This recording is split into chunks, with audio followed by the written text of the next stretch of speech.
لبيك اللهم لبيك لبيك لا شريك لك لبيك إن الحمد والنعمة لك والملك لا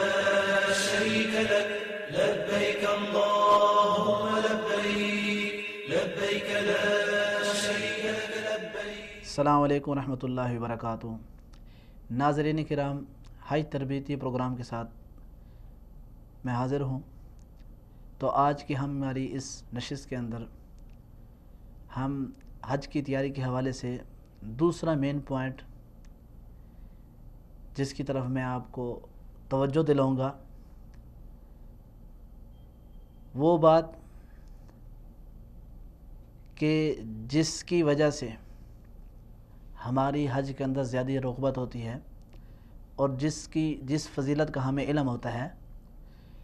کہ رسول اللہ صلی اللہ علیہ وسلم کی حدیث من حج فلا یرفث ولا یفسق غفر له ما تقدم من ذنبہ،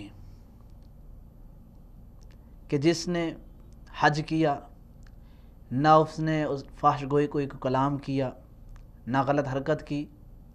اور نہ کوئی اس نے گناہ کا کام کیا، تو اس کے سابقہ تمام گناہ معاف کر دیے جاتے ہیں. تو ایک چیز یہاں وہ معاملہ جس کی طرف علماء کرام کو متوجہ کرنا چاہیے، عوام الناس کو، وہ یہ ہے کہ جو ہمارے سابقہ گناہ ہیں جن پر ہم مستمر چلتے آ رہے ہیں، گامزن ہیں، جن پر ہمارا استمرار ہے، وہ گناہ چھوڑنا لازمی ہوگا، تب جا کر یہ ہمارا حج مبرور ہوگا. ایک چھوٹی سی سوچ عوام کے اندر پائی جاتی ہے کہ شاید صرف دوران حج 40 دن کوئی ایسی حرکت نہیں کرنی، پھر اس کے بعد اپنی معمول کے مطابق زندگی، وہی معمول کے مطابق گناہ. حدیث اس کی طرف رہنمائی کرتی ہے کہ اس پر وہ لفظ حج مبرور نہیں آتا. حج مبرور وہ حج جو ہمارے سابقہ گناہوں کو بالکل ختم کر دے،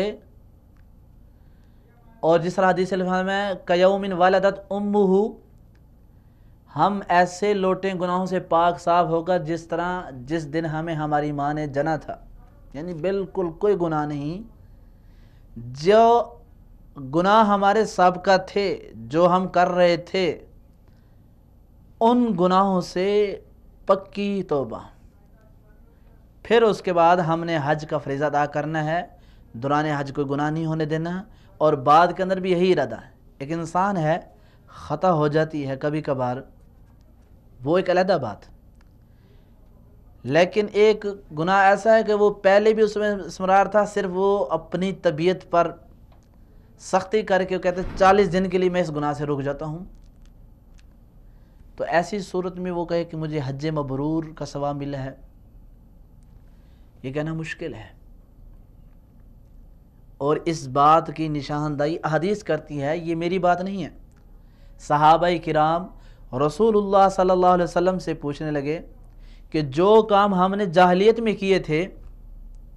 ان کا کیا حکم ہے؟ کیا وہ ہمارے گناہ اسلام لانے کی وجہ سے مٹا دیے گئے یا وہ ہم پر وبال ہیں؟ تو رسول اللہ صلی اللہ علیہ وسلم نے کیا فرمایا؟ فَأَمَّا مَنْ أَحْسَنَ فِي الْإِسْلَامِ فَلَا يُؤَاخَذْ، کہ جس نے اسلام لایا، اچھا اسلام لایا، نیکیوں پر گامزن رہا، اپنی سابقہ زندگی کو چھوڑ دیا، تو وہ اپنے سابقہ گناہوں پر اس پر مواخذہ نہیں کیا جائے گا، وہ سابقہ گناہ معاف کر دیے جائیں گے.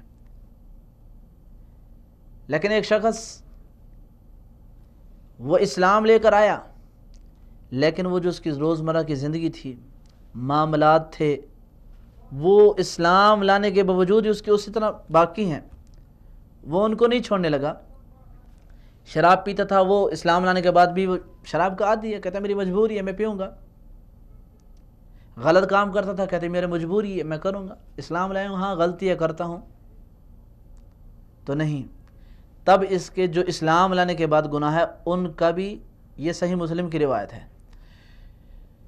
ان کا بھی سے گناہ ملے گا، اور جو پیچھے گناہ کیے تھے ان کا بھی مواخذہ کیا جائے گا، کیونکہ ان پر اس نے ہمیشگی اختیار کی۔ بس وہ درمیان کا جو وقفہ، وہ بس اسلام لے کر آیا، ایک تبدیلی جو یہ آئی، یہ تبدیلی آئی، لیکن ان گناہوں کی اسے سزا ملنے لگی ہے، وہ سب کا گناہ اس کے صاف نہیں ہونے لگے۔ بالکل عین ہی حج کیا، نیکی کا کام ہے، عظیم عبادت ہے، دوران حج صرف گناہوں کو چھوڑا جو پہلے زندگی تھی جس طرح چل رہی تھی، چاہے وہ گناہ کس قسم کا بھی تھا، چاہے وہ داڑھی کٹوانے کے متعلق تھا یا کوئی اور گناہ تھا یا شراب نشہ کے متعلق تھا، وہ اپنی اسی زندگی پر گامزن رہا، صرف حج کے ایام میں رکا، بعد میں پھر کہا چلو اب حج ختم ہو گیا، پھر سے اپنی روٹین، اور پھر سے نائی کی دکان، اور پھر سے شیو شروع ہو گئی۔ اب یہ شخص کہے کہ پہلی زندگی میں نے جتنی داڑھی کاٹی میرے گناہ معاف ہو جائیں گے، نہیں، یہ اپنے اسی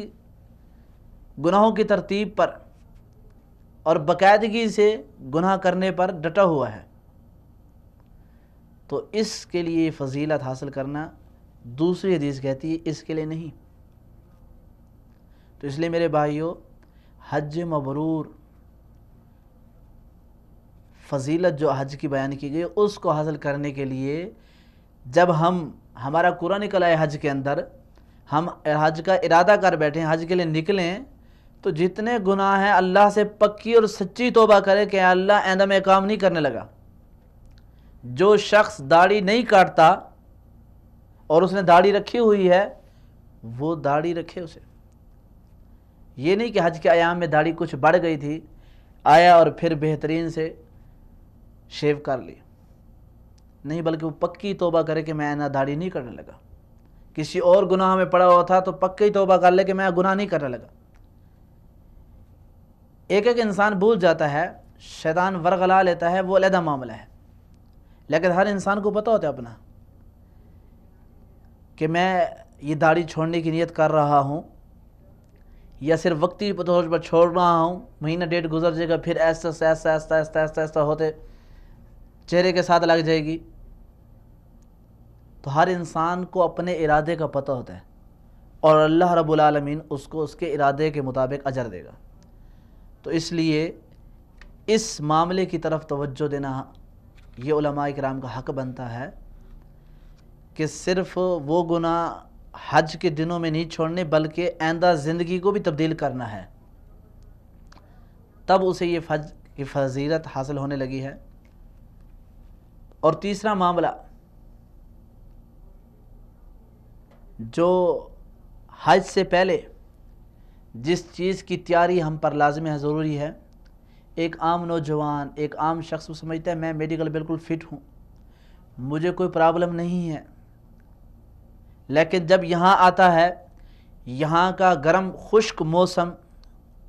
اس کی طبیعت کے اندر جو چھپا فالٹ ہوتا ہے وہ ظاہر ہو جاتا ہے،